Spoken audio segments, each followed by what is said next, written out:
gereja memperingati Santo Gregorius Agung, seorang paus dan pujangga gereja. Konteks dari bacaan Injil hari ini, saudara-saudari terkasih, adalah perbincangan mengenai siapakah Allah itu bagi Yesus dan bagi murid-muridnya, serta gambaran Allah dalam diri orang-orang Yahudi, ahli-ahli Taurat, orang-orang Farisi, dan kelompok lain. Dan hal itu berkaitan dengan praktek keagamaan yang mereka jalankan. Gambaran tentang Allah pasti mempengaruhi juga cara orang berdoa, cara orang beragama, cara orang berelasi. Dalam bacaan Injil hari ini, Yesus mau menggambarkan lewat praktek puasa yang baru, yakni gambaran Allah yang berbelas kasih, bahwa dalam diri Allah semua orang hendaknya dan harus mendapatkan belas kasih-Nya. Praktek puasa tidak membatasi orang untuk mengalami sukacita dan kegembiraan. Kehadiran Yesus ke dunia ini tidak memberi tuntutan kepada para murid untuk berpuasa dan bertobat, tapi secara khusus ketika Yesus bersama mereka, mereka harus mengalami sukacita, kegembiraan, dan damai sejahtera.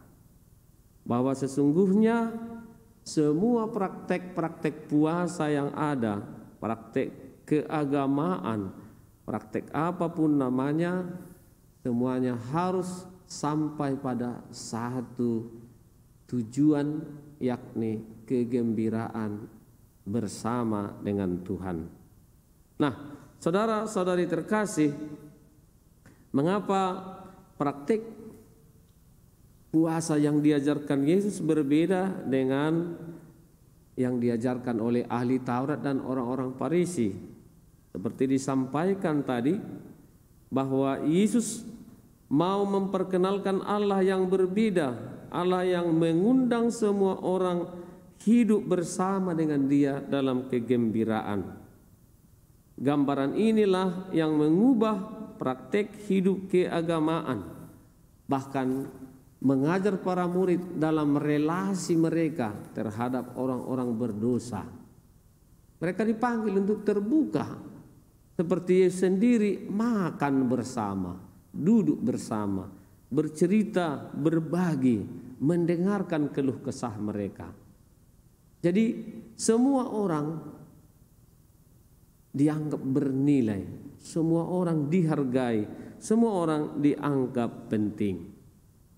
Semua praktek yang beraneka ragam itu seharusnya sampai kepada satu tujuan, yakni mengalami Allah yang berbelas kasih. Nah, dalam gereja kita, gereja Katolik, kita juga melihat ada banyak praktek-praktek cara kita memuji, memuliakan Tuhan. Ada orang yang menyukai hidup dalam keheningan, seperti Paus Gregorius Agung yang kita pestakan peringati hari ini. Pada awalnya dia lari meninggalkan, dalam arti positif, semua jabatan-jabatan duniawi yang dia miliki, mencari keheningan di biara. Semuanya dia tinggalkan karena ada satu nilai yang sangat penting, yakni bagaimana dia bisa melayani Tuhan. Melayani Tuhan dengan cara yang dikehendaki oleh Yesus sendiri, yakni melayani dengan penuh belas kasih. Dalam gereja kita juga kita melihat ada banyak praktek-praktek keagamaan kita. Ya, contoh dalam berdoa, ada yang mau berdoa dengan keheningan, ada juga dengan nyanyian pujian-pujian yang ya sedikit lebih meriah. Tapi semuanya itu kekayaan rohani ya yang harus kita timba. Kita tidak menolak yang satu dan menerima yang satu. Bahwa di dalamnya tetap ada nilai-nilai usaha-usaha kita untuk mencapai, menggapai Allah yang berbelas kasih. Dalam gereja juga kita melihat ada begitu banyak komunitas-komunitas, kongregasi, ordo, tarekat dengan segala bentuk karisma yang mereka miliki. Dan itu mempengaruhi juga pelayanan, karya-karya, hidup bersama di dalam komunitas. Semuanya itu adalah karya Roh Kudus ya, yang bergerak secara dinamis di dalam diri orang-orang yang percaya. Dan akhirnya tetap bahwa dalam seluruh keragaman itu kita menemukan Allah yang berbelas kasih. Nah, bacaan Injil hari ini, saudara-saudari terkasih, mengajak kita, orang-orang yang mengalami Allah yang berbelas kasih adalah orang-orang yang hidupnya penuh kegembiraan. Orang yang kaya, yang subur relasinya dengan Tuhan, tampak dalam hidupnya yang penuh kasih, yang gembira, yang ceria, yang walaupun mengalami banyak kesulitan tetap juga senyum dan tidak menunjukkan keputusasaan. Orang yang hidup dalam sukacita dan kegembiraan selalu juga membangkitkan semangat baru dari orang-orang yang dijumpainya.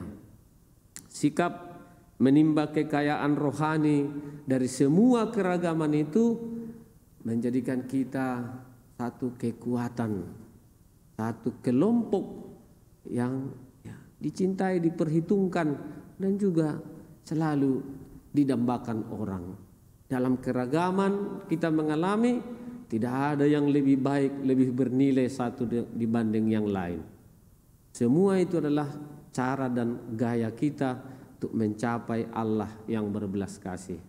Mudah-mudahan kehidupan kita sebagai orang Kristen yang ciri-cirinya adalah penuh damai dan kegembiraan sukacita dapat kita tempatkan, terus kita pelihara dalam kirbat yang baru, dalam kantong yang baru, dalam semangat yang baru, dalam perspektif yang baru. Orang-orang Kristen walaupun mengalami kesulitan seperti di masa pandemi ini selalu memiliki visi, memiliki pandangan yang lebih luas. Secara khusus bisa memaknai bahwa peristiwa ini adalah bagian dari pergumulan kita untuk meraih, memohon, dan mengharapkan selalu Allah yang berbelas kasih dalam diri kita.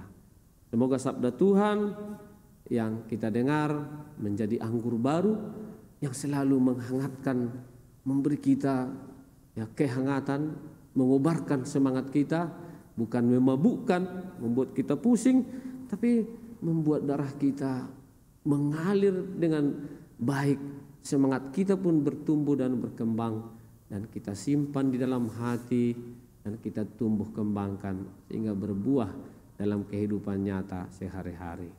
Semoga amin.